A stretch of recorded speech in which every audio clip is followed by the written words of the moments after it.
Whatever she was willing to pay you, I'll up it. Just stay away from her. We know all these ladies, all of them. Trouble with a capital T. They're seductive, calculating, and unrepentant. You gotta love them.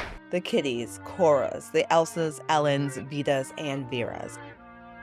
These are women motivated by men, money, and insurance policies. I'm in love, crazy in love. And this is Diane. Diane Tremaine. Played by Gene Simmons in the 1953 film Angel Face, Diane is different. Diane is not like all the other girls.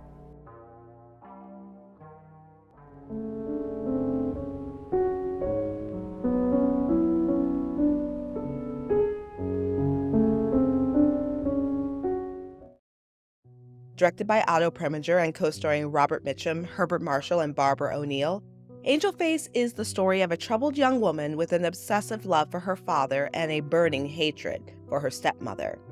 Into this dysfunctional family dynamic steps ambulance driver Frank Jessup, played by Robert Mitchum. He arrives on the scene after Diane's stepmother, Catherine, is poisoned by gas. The incident is dismissed as an accident, but we know better. Someone tried to murder me. Once Diane lays eyes on Frank, she becomes obsessed with him as well.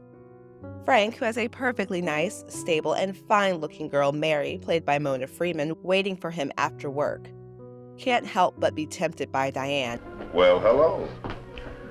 You do get around fast, don't you? And her flattery, her big eyes, and her sweet face, and her car. I'll see you tomorrow. Tomorrow? But I've got everything ready. See, Frank used to be a race car driver before the war. And he doesn't so much as fall in love with Diane, but in lust with her, and her car, and her big talk about him racing again. They're running the Pebble Beach road races later on next month. I thought that we could enter the car and you drive. Frank's not above being an opportunist. Diane gets him a job as the family chauffeur. But throughout all of this, she still violently hates her stepmother. Frank, he's drawn to Diane, but at the same time, he manages to never get sucked into her hate-filled delusions. If she's trying to kill you, why does she turn on the gas in her own room first? To make it look as though somebody else were guilty. Is that what you did? He even tries to put her off her schemes because he knows what's in the back of her mind. You hate that woman, and someday you're going to hate her enough to kill her. But if not anything else, Diane is determined. You see, Diane resolves to solve her stepmother problem once and for all. She rigs the family car to reverse instead of drive. The only thing is, she didn't expect her father to be in the car. Of course, Diane is guilty. She even admits she acted alone. But Frank is arrested as her accomplice because Frank knows all about cars. At the suggestion of Diane's attorney, the two get married so they can't testify against each other and to gain more sympathy from the jury. And the jury turns out to be extremely sympathetic. The jury in the above entitled action find the defendants not guilty. But there's no happily ever after. Frank, the big dummy, actually really thinks Mary is going to take him back. Frank, with you, I'd always be worrying. Because there are a lot of Dianes around. And I want a marriage, not a competition. When that doesn't happen, he plans to cut out to Mexico. But Diane has other plans. Let me take you to the bus station.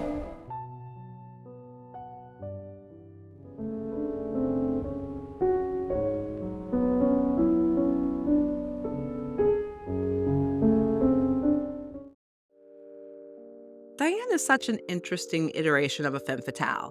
The film's advertising characterized Diane as scheming, psychotic, an angel of death. And the film's posters and ads use the taglines, "And the men she loved, she destroyed." It's definitely sensational, but if you went to the theaters in the fall of 1953 hoping to see Gene Simmons as a sexualized vixen, seducing and murdering her way across the screen, then you would be very disappointed. Diane is anything but hard-boiled. If you put her in a room with Vera from Detour or Vita Pierce or even Irene from Sudden Fear, they'd eat her alive. She's emotionally needy. Like Ellen Barrett from Leave Her to Heaven, she's father-obsessed, and she immediately becomes Frank-obsessed. She can't help herself. She just loves too much. And her love for her father drives her paranoid hatred of her stepmother. But where Diane differs from Ellen and all the others is that she suffers remorse and guilt. In fact, she's so devastated that she has killed her beloved father, she ends up hospitalized. But I don't want anyone to defend me. I did it all by myself. Not Frank. She even comes to realize that Catherine wasn't the wicked stepmother she thought she was. Diane wants to confess. She knows she's done an awful thing, and she's ready to pay the price for it. I want to say that it was I, and I alone, who killed my stepmother, Catherine Tremaine, and Hold on now. Never mind, Miss Preston. Just forget that. To quote Paroma Chatterjee, writing in Bright Lights Film Journal, Diane Tremaine comes very close to having it all: the house, the money, and the freedom. Kitty Collins, Kathy Moffat, and the rest of the femme fatales would have been exultant. They would have tried to knock some sense into Diane, told her not to mope about and enjoy the jackpot. Also, Diane's motives for murder aren't materialistic. Her concerns and fears are focused inward on her home and family. They are the source of her paranoia and drive her murderous schemes. Angel Face was not alone in observing the dark side of family dynamics and the emotional underbelly of the post-war domestic sphere. The 1950s was full of sordid little crime dramas that exposed a prevalent hypocrisy and undermined the era's idea of conformity. Films like Sudden Fear, where a woman's belief in her outwardly perfect marriage collapses once a murderous plot is uncovered, and Pitfall, Your breakfast is on the table, darling. Where else would it be? where the trap of mundane suburban family life opens the door to infidelity and murder. Then there's films like No Man of Her Own, where a twist of fate allows one woman to find safety, security, and love, only to have to fight to keep her past hidden in order to secure a happy family. The Tremaine's family dysfunction is just another manifestation of the social unease many felt with the stifling nature of the era. Evening, family.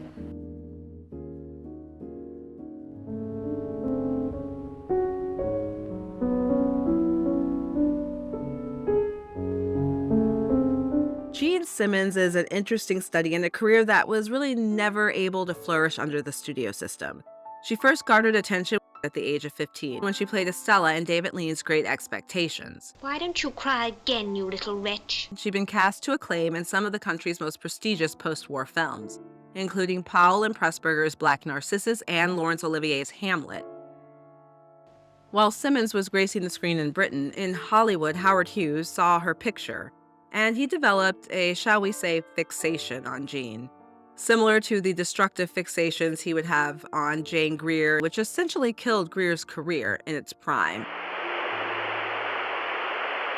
Hughes had seen Greer in a Life magazine photo spread when she was 18 and put her under personal contract. She was able to avoid his clutches by getting married, and was able to secure herself a new contract at RKO Studios. Unfortunately, in 1948, Howard Hughes purchased RKO Studios. 3 days after assuming control of the studio, he sent for me. And I hadn't seen him for years. And now I'm married, happily married, I have a child and so forth. And he as much as said, "No, you're not happy." I said, "Yes, I am, Howard, I'm very happy." "Well, as long as I own the studio, you won't work." And I said, "It will put an end to my career." He said, "Yes, I guess it will." Hughes was of the mind that if he owned the contract, he owned the woman, and he had the power to make or break anyone's career. It was in this environment that Simmons found herself. I came over to get married to Stuart Granger, and I woke up one morning and I suddenly found that I had been sold by J. Arthur Rank to Howard Hughes. Eventually, Jean sued to get out of the contract, but she had to make 3 more pictures for RKO. The movies that I did do at RKO, practically put my career in the toilet. Hughes then went over to 20th Century Fox and asked for one of the most notoriously difficult, demanding, and cruel directors to helm Angel Face, Otto Preminger. Preminger was known to give young actresses a very hard time, and his reputation was not one of being sympathetic, kind, or patient. And in exchange for giving Preminger full artistic control over the film, Preminger would follow Hughes's explicit instructions to make Jean's life hell. Usually a director wants to encourage you and make you feel, secure. But he absolutely, totally destroyed me. And even though the film was shot in only 18 days, it was probably the longest 18 days in Gene Simmons' There life. was a scene that Robert had to hit me. Otto insisted that he really hit me. Every time he tried to pull the punch, Otto would say, "Do it again. Hit her." Mitch said, "Once more? Good. Bam!" But the final product, the finished film, is actually rather beautiful, with cinematography by Harry Stradling and a haunting, melancholic score by Dmitri Tiomkin. It gives us one of Gene Simmons' best screen performances. And after all that, Angel Face was a box office failure.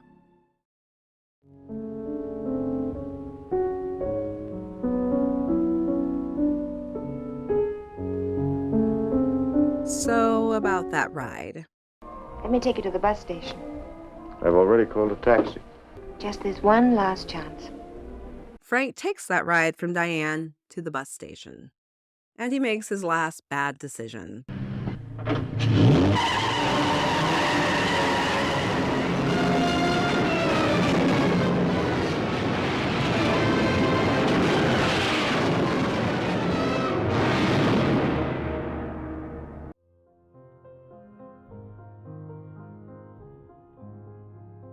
Diane Tremaine, with her beautiful mask of a face that belies a hidden manipulator and murderous intent, is a perfect representation of an era that presented a very glossy, well-put-together facade that papered over all the discomfort, disquiet, and abuse that would bubble up and erupt into the violence and protest of the 1960s. Gene Simmons, despite the institutional abuses of Howard Hughes and Otto Preminger, persevered. She, under the circumstances, strain, and pressure of the making of this film, managed to create a complex and dynamic character, whose arc has a unique place within the world of femme noir, femme fatales. I wouldn't know what to do with my life without you. There are 8 million stories in the cinema cities. This has been one.